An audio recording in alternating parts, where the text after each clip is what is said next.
என்ன ஏன்டா கிழவன் நினைக்கிறீங்க? நான் உங்கள்கிட்ட சொன்ன கிழவன் உங்களுக்கு சொன்னேன்னா வயசு எதை வச்சு முடிவு பண்ணுறீங்க? வாழ்க்கையை நேசிக்கிறவன், வாழ்க்கையை நகர்த்திட்டு போறவன், இன்னும் படிக்க வேணும், இன்னும் செய்யணும்னு நினைக்கிறவன் எல்லாம் சின்ன பையன்டா. என்னையா வயசான நினைக்கிறீங்க? அது ஏதாவது எப்போ நீ குனிஞ்சு உனக்கு ஷூ கட்ட முடியும், லேஸ் கட்ட முடியலையோ, எப்போ மாடி படிக்க போறக்க நீ எப்போ வந்து லிப்ட்ல போறையோ, எப்போ அடுத்த போக பைக்கில் போய் நீங்க தான் கிழவனுங்க. ஒரு மனிதன் வந்து கடைசி மூச்சு வரைக்கும் வந்து அவனுக்கு என்ன செய்ய முடியுமோ அதை செய்யணும். உள்ளக்கு ஸ்பிரிச்சுவல் பாடிக்கு வந்து வயசே ஆகாது, சிந்தனை எப்பவுமே இருந்துட்டே இருக்கான். உடம்புக்கு வயசாயிட்டே வருது, என்ன சொன்னாலும் வயசாகுது. அதனால அந்த ஸ்பிரிச்சுவல் பாடி நினைக்கல சாதிக்கணும்னா இந்த உடம்பை நீங்க கரெக்டாக வச்சுக்கணும். உன் சரீரத்துக்கு வந்து காலையில பெருவத்தோட போறேன், 10 மணிக்கு காலை டிஃபன் சாப்பிட்றேன், மத்தியானம் சாப்பிட 4 மணிக்கு சாப்பிட்றேன், நைட்டு பண்ணு, இதை விட அயோக்கியம் பண்ண முடியுமா நீங்க? இந்த உடம்பு வைத்த எல்லாமே உடம்பு கடைசி மூச்சு வரைக்கும் எப்போ கண்ணை மூடுறோமோ அது வரைக்கும் உடம்பை பேண்டவனுக்கு எப்படி வயசாகும்? என் வயசு ஆகவே ஆகாது.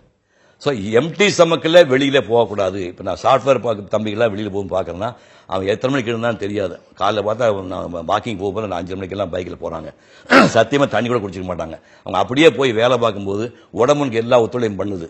ஒரு வயசுக்கு அப்புறம் வந்து உடம்பு அடிச்சு நொறுக்கிடும். புரியுது? 40 வயசு செல் வளர்ச்சி அடையுது, 40 வயசுக்கு அப்புறம் டோட்டலாக செல் வளர்ச்சி நின்று போகும். அதுக்கப்புறம் நீ பண்ண தப்புக்கெல்லாம் பனிஷ்மெண்ட் அங்கே வரும். ஒன்று வாக்கிங் போங்க, ஜாகிங் போங்க, இல்லை எங்கேயுமே போகணும், உட்காந்துட்டு மூச்சை ஃபுல்லாக உள்ள இழுத்து 8 செகண்ட் நிறுத்திட்டு 8 செகண்ட் உள்ள நிறுத்திட்டு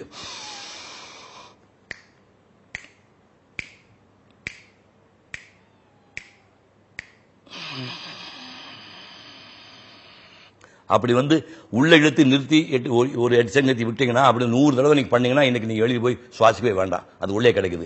இந்த காற்று தான் ஒரு நாளைக்கு போற உன்னை காப்பாத்து. இதை நீங்க பண்ணுங்க, இதை செய்யுங்க. அதிகாலை சுத்தமான காற்றை சுவாசிங்க. கண்டிப்பா வந்து 8 டம்ளர் தண்ணி குடிங்க. எம்டி ஸ்டமக்ல வெளியே போகாதீங்க. வேலைக்கு சாப்பிடுங்க.